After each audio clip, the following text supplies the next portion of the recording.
Welcome. Yes, we're on air. Welcome. I'm so excited about this conversation that we're going to have with a person that means a lot to me, that I consider a dear friend, a person that inspires me, an example of science that is really making a difference and changing things. I really just can't wait to introduce all of you to the great Enric Sala. Enric, bienvenido a Georgia Tech. Muchas gracias. Muchas gracias, querido amigo. A ver si, I hope one day I can introduce you in person, but this shall do for the time being. And the excuse that I have to bring you and to introduce you to my colleagues at Georgia Tech is the publication of your most recent book, The Nature of Nature, which I have really loved reading. But of course, the most important thing in a book is the cover. It's like I'm very, very intrigued by it. I mean, I don't know, but I need to get the contact name of your designer here, because it's a fabulous, fabulous cover. You will get it. She showed me that. She showed me. Usually, you have to go through several iterations, right? And you're never happy with the cover, as you know. But she showed me these things. So I'm thinking about something like this, and I said, "Don't touch it. Don't touch it." It was just perfect. She's very creative. She's very creative. It is perfect. I mean, it is such a perfect cover for the content of the book. So, all right. So here's one thing that I know you've tried to explain this to me several times, and the book tries to explain this as well. One time, you convinced me somehow, and I still don't understand how you convinced me, to swim with you amid a whole bunch of very large, scary sharks in the middle of the Pacific Ocean. And you told me at the time not to worry, that the sharks were going to leave me alone. And in fact, you told me that it is a very good sign of a healthy ocean when you have a whole bunch of sharks around you. I don't know why I trusted you, but indeed it ended up being an amazing experience. But you mind explaining me again why seeing a whole bunch of sharks in an ocean is a good thing? Well, I have to say to everybody here watching that President Cabrera, not only he loved it, but he was the last person to get out of the water. That was in the Galapagos Islands. And you know, if you go to Africa on a photographic safari, right, you expect to see lions and cheetahs and leopards, the predators, right?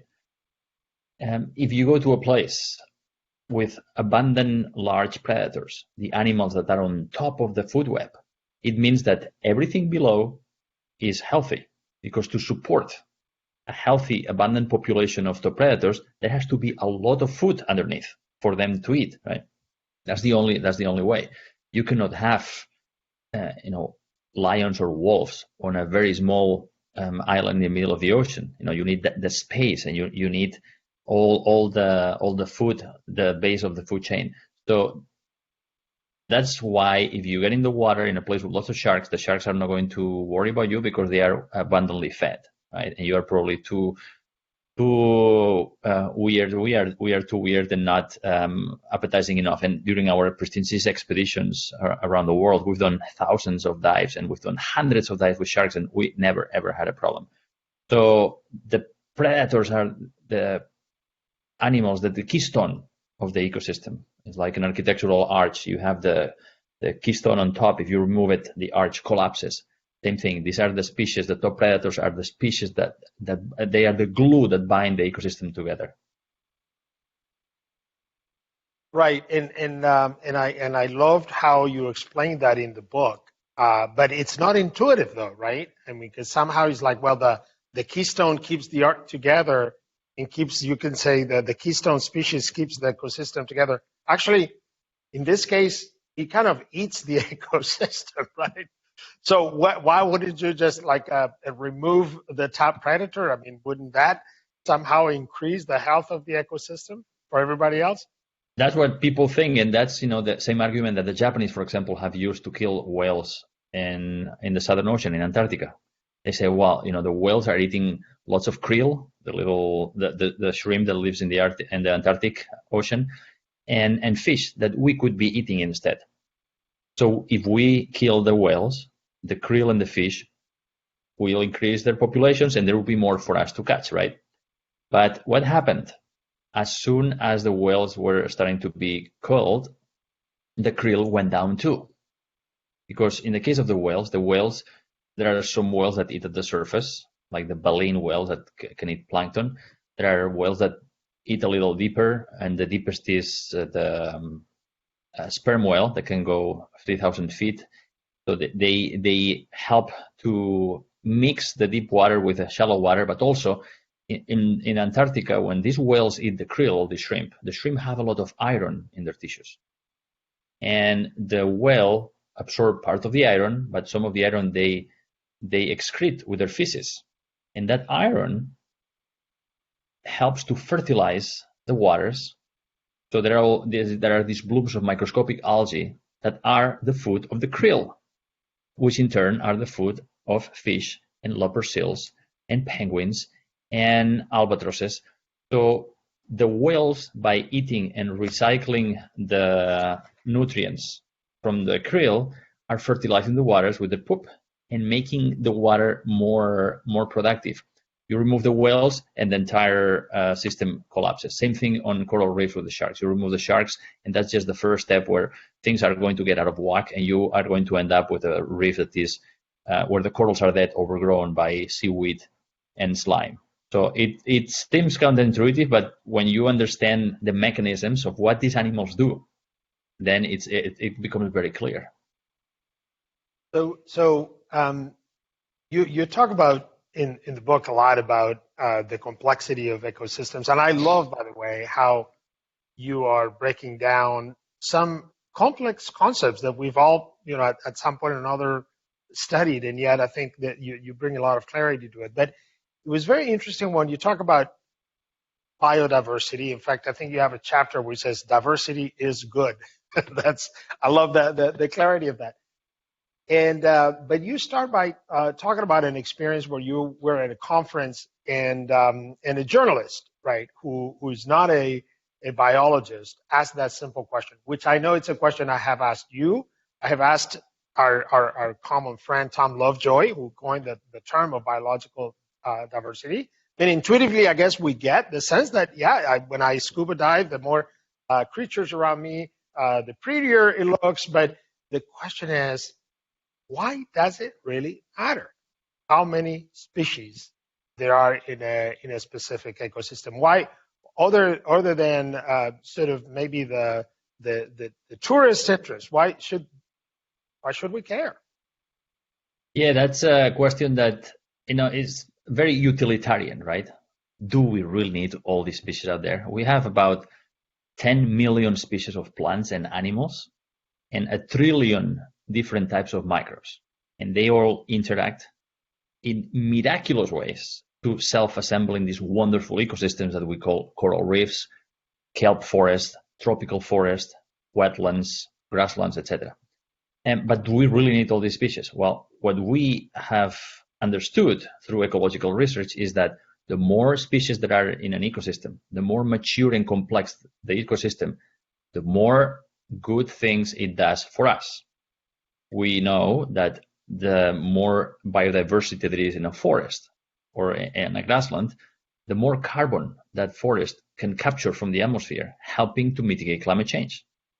The more diversity of microbes and fungi and worms there is on the soil, the more carbon that soil can capture, and the more nutrients can be used by the plants, which then provide the habitat for many more species and so on. It's like, you are an investor, and every successful investor is going to tell you that you have to diversify your portfolio. You cannot put all the eggs in one basket. So same thing, there are so many different species and they all do different things. And I like to use examples of cities. I use New York City, right, in the book as an example of the human ecosystem analogy. So let's assume that in New York City, every different job is like a different species on an ecosystem, because every ecosystem has a role, has a job to do in that ecosystem. So every job in New York City would be one of these species. There are hundreds of different jobs in Atlanta or New York, right? If you remove in New York the hairdressers, the dog hairdressers, the city will continue working. So you could live without that species, right? But if you remove the garbage pickers, the whole city is going to the whole city is going to collapse. So there are species that all species are important. Some species are more critical than others, but just to make sure, we shouldn't tamper with it, because we don't know what every species do, and all of them have a role that is very important for our survival. I was fascinated by your own career, right? And in the book, you connect aspects of your career, and I guess you can start guessing how you, the person, evolves in bridging science to actually making a difference. But tell me more about that. I mean, I guess you always talk about how as a scientist, right? You grew up in Girona, went to University of Barcelona, got your doctorate in France, worked in scripts. I mean, I guess it doesn't get much better than that in your field. And at some point in time, you somehow lose your mind, I guess, and leave scripts to sort of to tell stories to more people. Why did you do that? Because I was frustrated. When I was at Scripps, I reached the pinnacle of the marine biology career. I was at the Scripps Institution of Oceanography in La Jolla, California. I had a office overlooking the Pacific Ocean, and I became a full professor very quickly. So I didn't have to do much to just have a very comfortable life. But my job was to, in addition to teaching, my job was to do research on the impacts of fishing, the impacts of global warming on the ocean. And one day I realized that I just was writing the obituary of the ocean. Now I felt like the doctor who's telling you how you're going to die with excruciating detail, but not offering a cure. I thought, wow, this is not why I became a diver. This is not why I studied so much. I love nature. I love the ocean. And I don't want to be the guy who just keeps writing the obituary of the ocean with more and more precision, with more and more data. So that day I decided to quit and work on the cure. And this is why I went to National Geographic to use research, but also use media to work on the cure, to get to help to protect as much ocean as possible. And yet somehow, without that background in science, you could not be having the impact that you're having now, right? Absolutely. But I have. Your career is also similar, right? Because we humans are very good at rewriting our own narrative after the fact, right? And we could tell our story like everything was planned and we made these very strategic moves, but it isn't like that, right? There is a lot of serendipity. There is a lot of luck. You have to be at the right place at the right time, and it is up to you to work hard and make sure that when that train comes, you jump on the train, right? You don't let the train go by because that might be the only train. But there is a lot of serendipity. So it was the science that allowed me to get the credibility on one field that then allowed me to propose something to work on conservation. But everything that is needed for conservation beyond the science, which is negotiation, persuasion, communications, media training, some politics, some policy, basic economics and finance. All of this I had to learn afterwards. This was not my specialty, and of course I have to work with a specialist. But I needed to learn a lot of this after the fact. But it was the science. I'm still a scientist. Actually, I publish more scientific papers now than when I was in the university. But it doesn't matter what you study. To achieve your purpose, you probably will have to study much more. And I feel like we've talked about that. We are students continuously learning, and you and I have had amazing opportunities out there where we've been able to go to wonderful places to learn from people outside of our fields, and it's enriching. But it started with science, but science alone wasn't going to make it, so I had to make that leap. It's very, for the last year, Enric, we went through a process not unlike what we've gone through at Nat Geo and other organizations, but to try to craft what is the purpose of, in our case, Georgia Tech. Why do we exist? What is it we do? And we ended up with this sentence, which I know will resonate with you. Is we develop leaders who advance technology and improve. And this sort of, we wanted to have it front and center, that our purpose is not just to develop technology for technology's sake, to do science, to do engineering, to do all these things, but to actually figure out a way in which what we do can make a difference in the world. So sort of in a way prepare people to have that sense of agency and impact that you have developed. So that's why I think your career is fascinating in that regard. And I want to make sure people understand what it is you're doing to change our world, right? And what is your theory of change? And so let me first start by asking you, right? So, by the way, I'm going to frame this. So here's Enric visiting. These are actually this scenario that I'm about to describe has happened multiple occasions. So Enric shows up in the office of a head of state of some country. Sometimes, by the way, he has been smart enough to come accompanied by some glamorous individual to even bring more attention to that conversation. And during that conversation, he's going to try to convince the head of that country to get a whole chunk of the oceans that that country controls and protect them, which means that from now on, there's going to be either controlled or no fishing at all in that space. I imagine the first reaction from that head of state is a big head scratcher. Why would I do that when so many people's livings and livelihoods depend on that? What's in it for me? So help me. I mean, how does that conversation go? What are the arguments? Well, it's more or less like that. Yes. So look, if they give you an appointment, if you have a meeting with a head of a state, it's because they want to hear what you have to say, right? And I'm very lucky that I'm an explorer in residence at the National Geographic Society, because National Geographic has a reputation, and you are a trustee of the society, and we're very lucky to have you. And National Geographic is a brand that everybody loves. People have stories of their grandpas or their parents with a collection of the magazine, the house sinking under the weight of so many magazines in their library. And so there is this the credibility, right? People love, they have affinity to the brand, and they know it's credible. They know it's apolitical, and they believe that what National Geographic says it tends to be true, right? So that's a huge advantage that we have.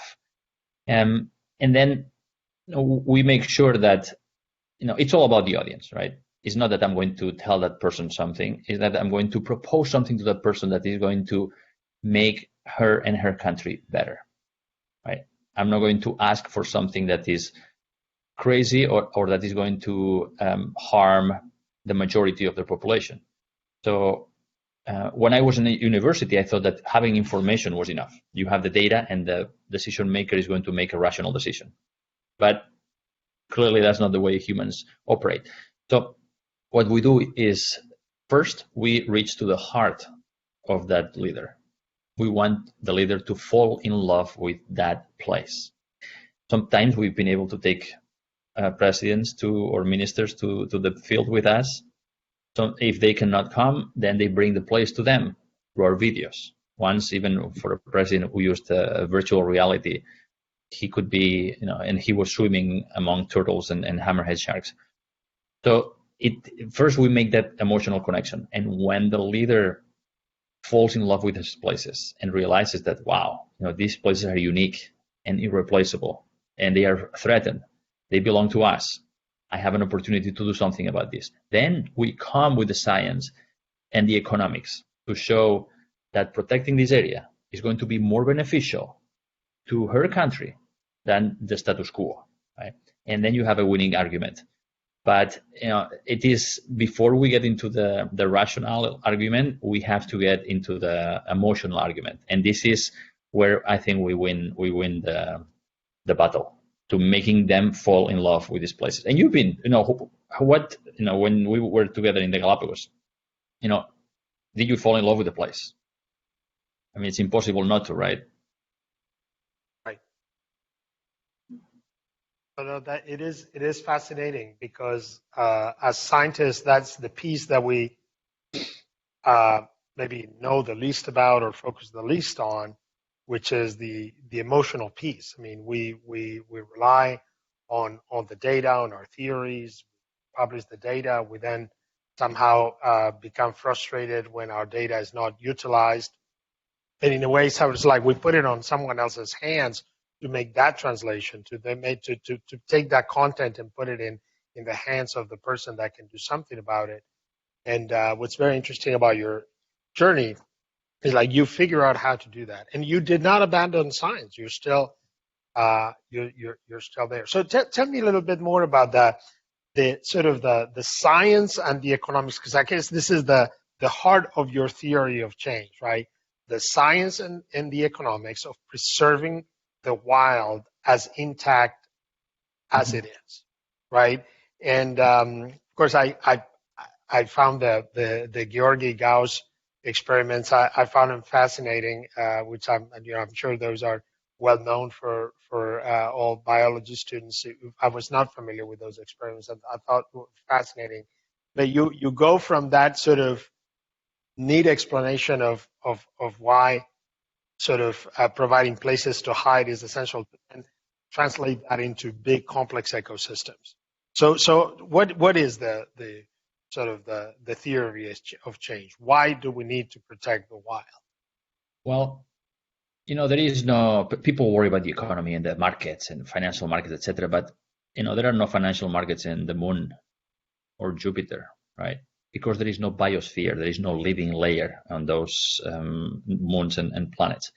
Everything we need to survive depends on the work of other species, on the food that we eat, hopefully, except for much of the stuff that is eaten here in the US as processed food. Most of the food that we eat is plants and animals.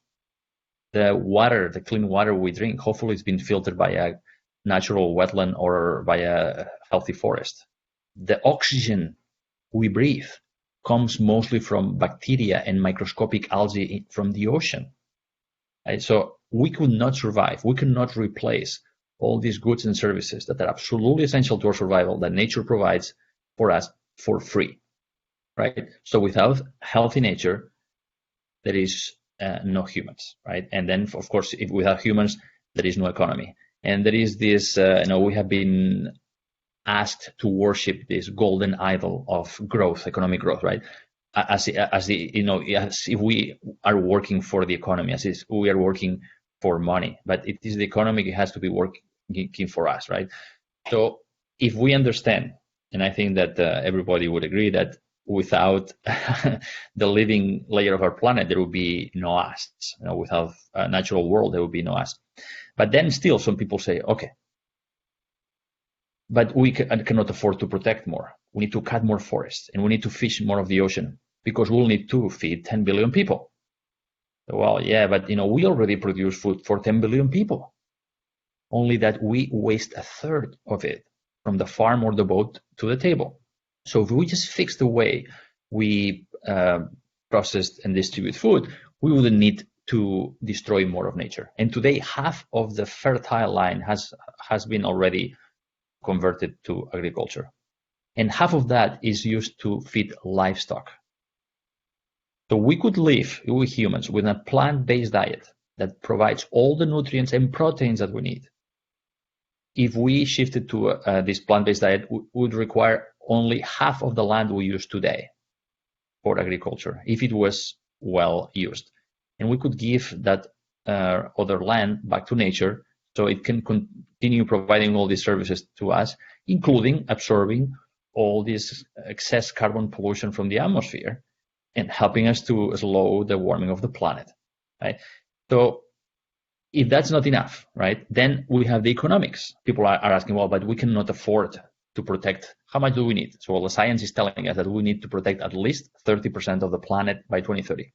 So, well, we cannot afford that. How much would that be? Well, it's $140 billion per year. But this is less than what the world spends today on video games.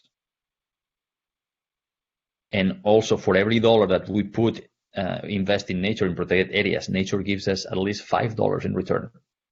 So the benefits outweigh the cost by 5 to 1. And it is just a fraction of the subsidies that are used to prop up industries that are actually destroying our life support system, that are destroying nature. So both the scientific and the economic argument for stopping the destruction of nature, improving the way we produce food, and protecting much more of the planet so the planet can provide for us for free, I mean, it's such a no-brainer. It's such a no-brainer, right? Economically, we'll be better off with much more protection than business as usual. So I wonder, was it maybe 4 or 5 years ago? Was it the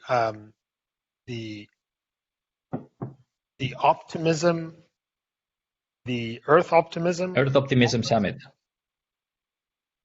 Which I was fascinated about, and I got to experience some of the sessions, and I was fascinated by this kind of self-critical twist, right? Of, hey, we ecologists and scientists are so great at describing the horrors of what we may be doing to our planet that we kind of scare people away. It might be better to present a positive outlook of what's possible if we do certain things, right? How's that going from your standpoint? It's difficult because, the science is very clear. The economics are very clear. The arguments for protecting the machine, our life support machine, to keep us alive is so clear. The COVID pandemic, to me, is the loudest wake-up call we've had in recent history. What is the origin of the pandemic? Is wildlife trade. A virus jumped from a wild animal to a person in China, and thanks to our globalized lifestyle, spread like wildfire across the world. Before, we had HIV and Ebola and SARS. These were also pandemics caused by transmission of a spillover of a virus from a wild animal to humans. So if we continue destroying nature, if we continue trading wildlife like commodities, we are just increasing the risk of these viruses to jump onto humans, to come on our doorstep. And what's the cost, the human cost and the economic cost of this pandemic? It's crazy. So it will be much cheaper and much easier and smarter to invest just a fraction of what this pandemic is costing us to prevent the next one. Yet, we are not doing it. Why are we doing this, right? And we humans are very good at discounting the future. And of course, no politician wants to invest to prevent something that might not happen within their term, right? So the biggest problems are not that we don't have enough science or that the economics are not clear. It's human nature is the issue. We are very bad at doing something today that is going to make us better in the future. So the powers that be are like these people who are trying to make as much money in the casino of the Titanic after hitting the iceberg. By the way, I want to make sure that people are ready. If they want to ask, what is the best way if people want to ask Enric a question? They'll just they'll put it on the Q&A option. Perfect. All right. So feel free to interrupt me so if my colleagues are checking the questions that are coming through the system, and we'll pose them to you in a second. And while we do that, let me ask you, how is the project going? Project which is called Pristine Seas. You just give us sort of the high level. What is the objectives? What is the progress we're making? What's going to be critical to achieve the ambitious goal? Yeah, so the problem is that we are taking fish out of the water faster than they can reproduce. 90% of the large fish are gone. We've killed them in the last 100 years alone. Yet only 7% of the ocean is protected. And the science is telling us that we need at least 30% of the ocean by 2030 in protected areas where there is no fishing or other damaging activities. So we need to quadruple the amount of ocean that is protected today. This is why we created Pristine Seas, our project at National Geographic, whose goal is to protect the wildest places in the ocean before it's too late.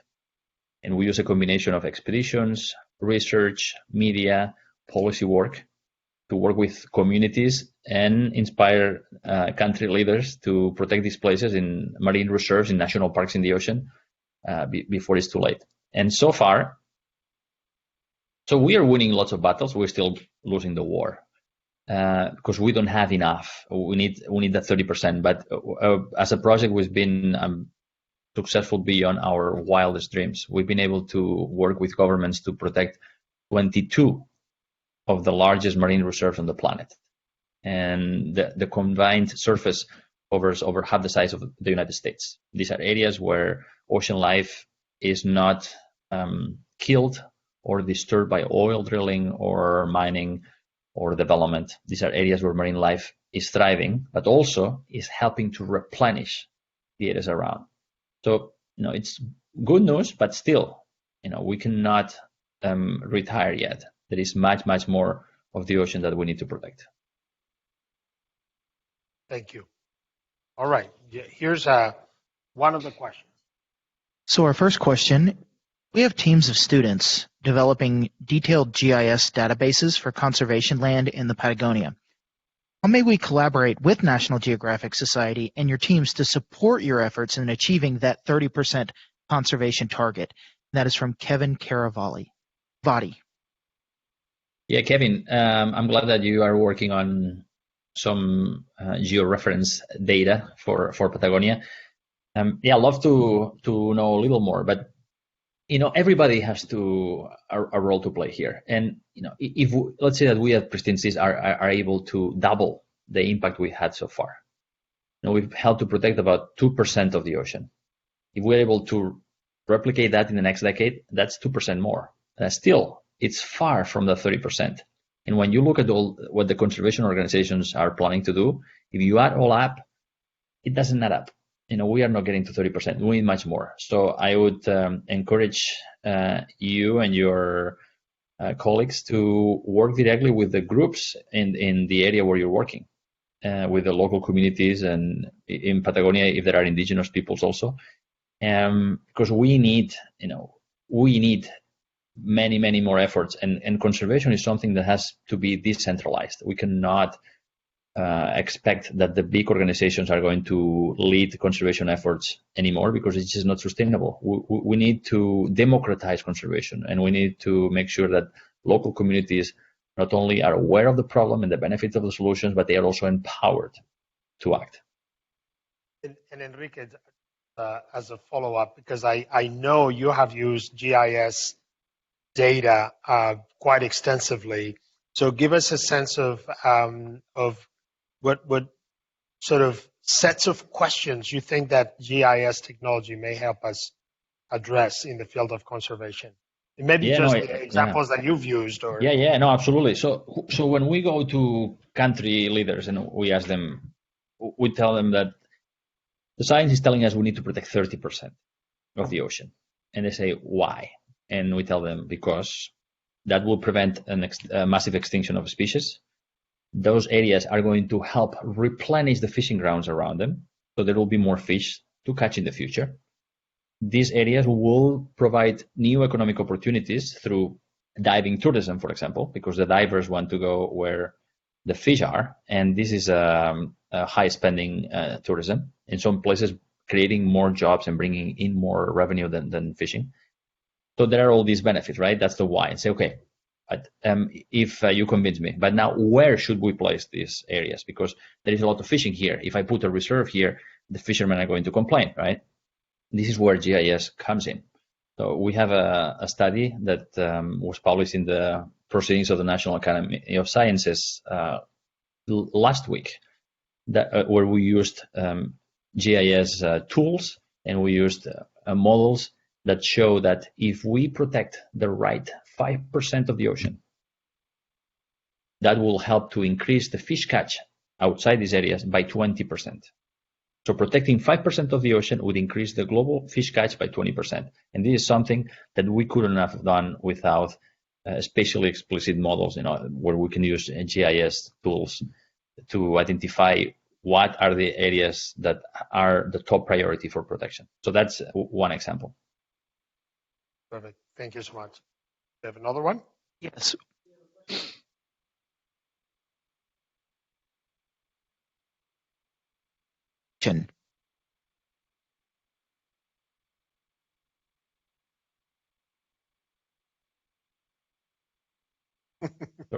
Sorry, I'm not. I didn't hear the question. Sorry. They're asking for a job, for an internship with you. Well, after maybe in a broader way, so okay, just rewind, put yourself, you're back at the Universidad de Barcelona.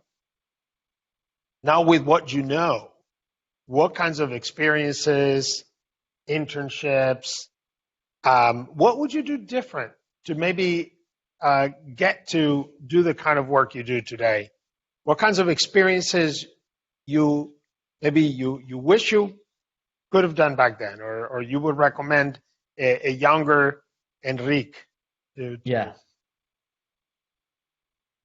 Well, I would study. It didn't work too bad for you anyway. No, it worked pretty well. But knowing what we know, back then I didn't know that the problem was so urgent and the magnitude of the problem was so huge, right? So this is why I didn't go to all the classes, and I spent a lot of time playing soccer and doing things that young people do, right? And it was fun, and that's what you did at the time. But now, if I had to come back knowing what I know now, I would do a double major instead of just one. I did fundamental biology, right? I would do botany and zoology, and I would have spent much more time underwater. I would have spent much more time in nature. I would have read much more about things that were not part of my curriculum, right? But what I would, everybody has a passion, right? And hopefully most people have a purpose. If you can marry those, your passion, what is your passion? Is it engineering? Is it music? Is it mathematics? Is it diving, photography, right? If you can marry your passion to your purpose, and in my case, the purpose is to help conserve life on the planet, then that's it. This is where you're going to be the happiest, right? In my case, I was so boring because I know that I wanted to be an ocean explorer since I was a little kid, watching the documentaries of Jacques Cousteau on TV, right? Angel, you also watched them back in Spain Sunday night. The whole family was there watching. But I would have doubled down on learning as much as possible about my issue and any other issue that was relevant to it. I would have become un empollón. I would have studied so much harder and spent much more time underwater. That's a good message. I did not plant that answer. I was totally spontaneous. Thank you. Go ahead. Absolutely. So our next question is from Shay Wells. She asks, and this is a little bit of the same, but a little bit more fine. What are some ways engineers can use their skills to help conservation efforts? I'm curious about the best ways to help in our free time or potentially doing part-time or full-time work. I really want to put my skills to use as a computer engineer, but I'm not sure how. Yeah, well, that's what I said before is perfect segue to your question, Shay. And one of the cool things we do on our expeditions is study the deep sea. The deep sea is very difficult to study because you cannot dive yourself there. It's deep, it's dark, it's cold, the pressure will kill you. And if you want to study it with submersibles, you need a big boat with submersibles. It costs tens of thousands of dollars every day. But we have some engineers at National Geographic who invented this thing that we call the drop cam. It's like an oversized basketball made of borosilicate, of glass, this thick. We have a digital camera and a computer inside and some LED lights. And the engineer programs the computer. We get the camera, drop it off the side of the boat. One person can do it. Goes down to the bottom. The computer determines when the lights go on, for how long the camera will be recording, and then when to shut down the system.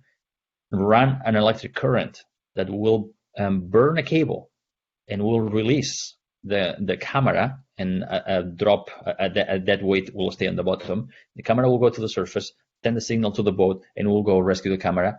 And we have obtained, for the first time ever, images, underwater images of the marine life in that area of the world that nobody had studied before. And we didn't need these humongous ships and submarines. This was one engineer came up with the idea, right?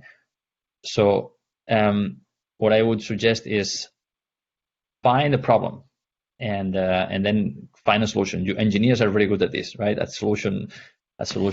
Finding solutions to problems. So if you partner with somebody who's working on ocean conservation, you can identify a problem. Then we do need brilliant computer engineers to help us figure out these things.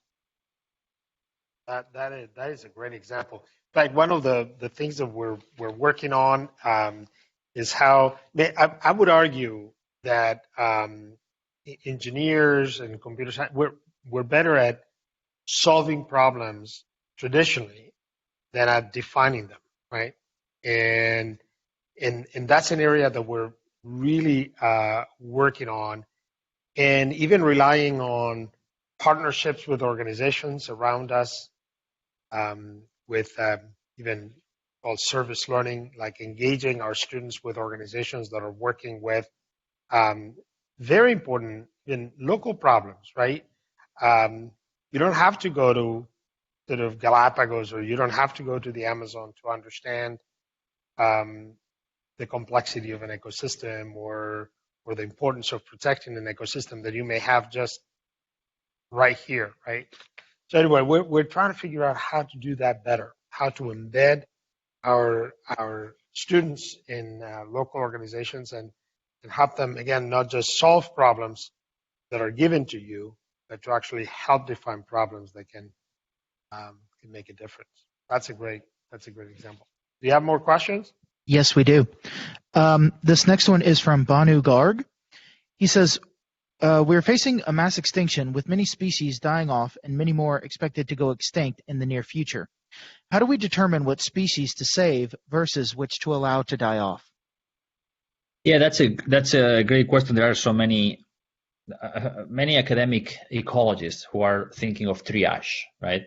Oh, we cannot have enough resources to save all species, so which one are we going to save? And I think that's the wrong question.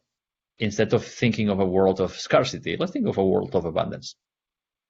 The governments of the world spend $500 billion every year to prop up industries that destroy biodiversity, that create extinctions. There is a report that came out last week that shows that the big banks have spent $2.5 trillion to invest in activities that actually produce species extinctions, right?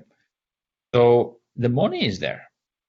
We're just using it for destroying our life support system instead of saving it, which would be a smart thing to do, right? And it's not either or. It's not economic development or conservation. There is no economic development without a healthy environment. So what I would say is let's think differently. Let's think of what resources do we need to save all of the species that are threatened with extinction because of us, right? I think that's the attitude, the change in mind frame that we need, and the resources are there. You mentioned some data in the book that was quite overwhelming, right? I mean, an estimate that we have about 9 million different species. And of course, that's just that's an estimate, a well-grounded estimate. Species of multicellular organisms, of course. And, yeah. And if I understood correctly, there's a prediction that humans will drive 1 million out of 9, more than 10% to extinction in just a few decades. Mm-hmm. Is that, I mean, it's just hard, it's overwhelming to even comprehend what that means. I mean, that's like every day there's a species that is gone and never going to come back. Are those projections? How realistic are those? Because they seem they might be scary. They might be underestimated actually, because there are so many species that we don't know, and most species go extinct every day. Some because of natural extinction, but most because of our activities. And the experts in extinction estimate that the rate of extinction because of human activities is 1,000 times greater than the background natural extinction. And it only takes you've seen these images of the Amazon forest in flames or the forest in Borneo being razed for palm oil plantations. In one single Brazil nut tree in the Amazonian forest, there are more species of other plants and animals living on that tree than in an entire hectare of European soil. So, we're losing tropical forest at a rate of 4 football fields per minute. So it is crazy. It is crazy what we're doing. But if I can use another analogy, every species has a role in the ecosystem, right? And we don't know what most species do.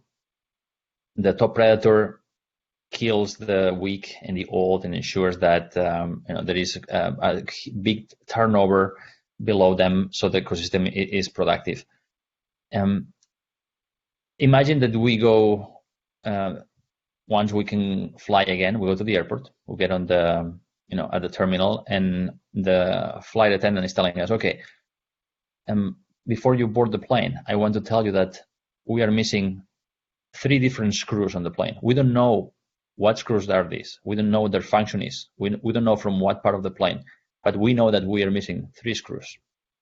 Are you going to board that plane?"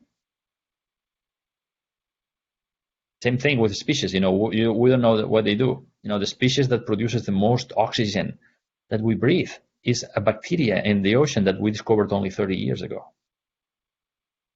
So if it ain't broken, don't try to fix it. Nature works wonderfully. Let's keep it that way. Take one last question. Okay, one last question. This is from Renee Kopkowski. If it needs to be a community-by-community effort, which groups should individuals work with to make an impact? Are there private sector partnerships or support that can help the effort reach scale? Yeah, all of the above.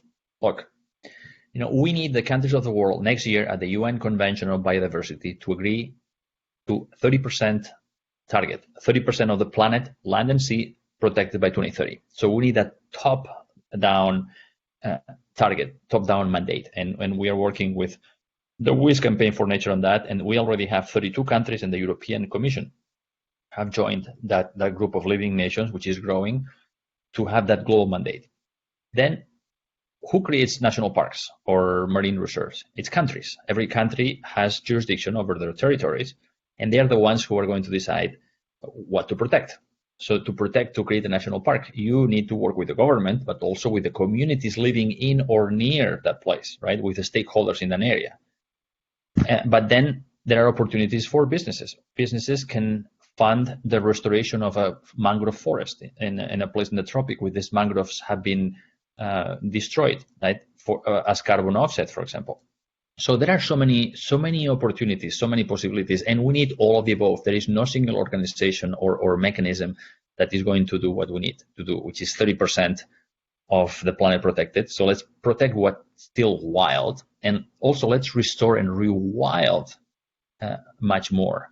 And in your city, you could regreen your city, which would have an impact on lowering temperatures, absorbing carbon, making also people happier. The well-being and the health of people in cities with green increases. So depending on where you live or what's the area that you love the most, that you are so upset seeing destroyed, we need everybody. We need all hands on deck. We have a decade.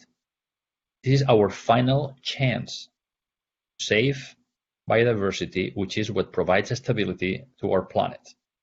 If we lose this chance, we are going to enter into irreversible, catastrophic climate change that is going to be irreversible. But the good news, and I'd like to end with a good positive note, is that if we give space to nature, nature comes back spectacularly. I have seen it. I have seen degraded places in the ocean come back.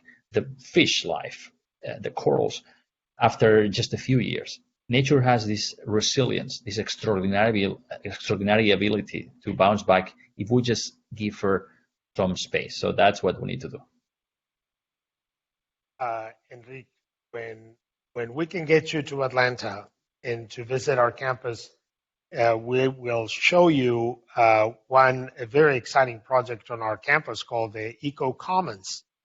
And it is a project to really try to return a very central part of our campus to its original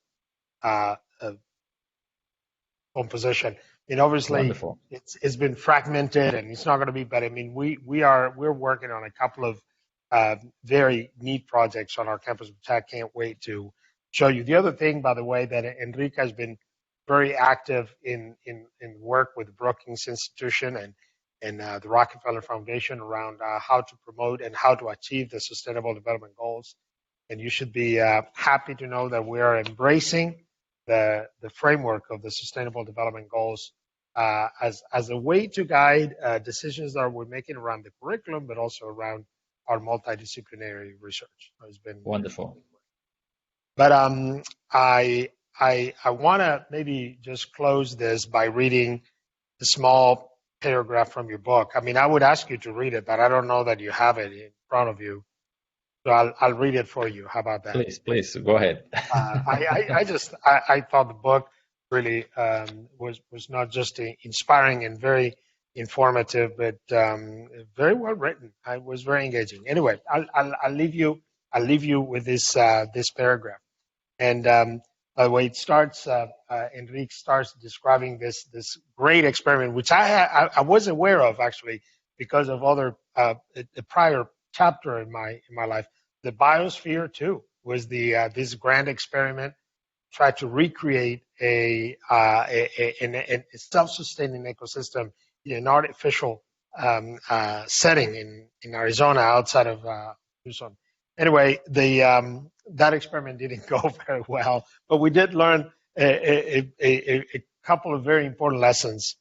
And following that description of the biosphere too, Enric writes, in essence, what this experiment did show is that our planet is a miracle. It does not matter whether you believe Earth was created by an omniscient God or grown by physical forces from cosmic dust circling around a nascent star or generated as a computer simulation. Yes, there is a group of theoretical physicists who believe so. We're traveling in a spaceship 100,000 kilometers an hour around a star that is in turn traveling 69,000 kilometers an hour in the suburban part of our galaxy. There are 400 billion planets in our galaxy alone, orbiting around at least 100 billion stars. What makes Earth truly unique is life. Life on Earth and its mind-blowing, intertwining complexity is the greatest miracle humanity has known. Thank you for writing this wonderful book, Enric. Thank you for being with us today. Thank you so much, Ángel. I cannot wait to see you and Georgia Tech in person, hopefully soon. Fuerte abrazo desde Atlanta. Un Cuídate. abrazo, Ángel. Muchas Bye-bye. gracias.